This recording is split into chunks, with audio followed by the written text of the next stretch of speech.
మీ పిల్లల విషయంలో ఎలాంటి మిస్టేక్స్ అయితే అస్సలు చేయొద్దు. సీజన్ చేంజ్ అవుతూనే కొద్దీ మనకి పిల్లల్లో చాలా వరకు ఫీవర్స్ అయితే ఎక్కువైపోయాయన్నమాట.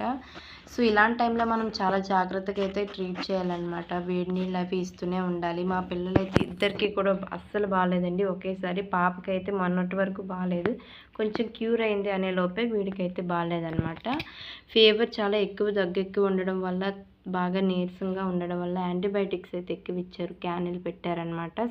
కోర్స్ అయితే యూజ్ చేయాలని చెప్పారు. ఇలా బాటిల్స్ అయితే నీరసంగా ఉందని చెప్పి అయితే ఎక్కిచ్చారు. ఇద్దరికీ ఒకేసారి అవ్వడం వల్ల మాకైతే అసలు ఏం చేయాలో కూడా అర్థమైతే కాలేదు. సో, వాళ్ళ కోసం అయితే ఎప్పుడు కూడా మనం వేడిగానే ఫుడ్ అయితే ప్రిపేర్ చేసి పెడితే త్వరగా క్యూర్ అవుతారు కదా! సో, అందుకని చెప్పేసి రైస్ ఒక వైపు పెట్టండి. ఇక్కడ బ్రోకలీ కర్రీ అనేది ప్రిపేర్ చేస్తున్నాను. పల్చటి చారు అయితే పెట్టేస్తున్నాను. ఇక ఇంట్లో పిల్లలకి బాగోపోతే ఆ ఇంటి పరిస్థితి తెలిసిందే కదా! చాలా వరకైతే చాలా డల్ అయిపోతామనమాట. సో, ఇలా మా పిల్లలతో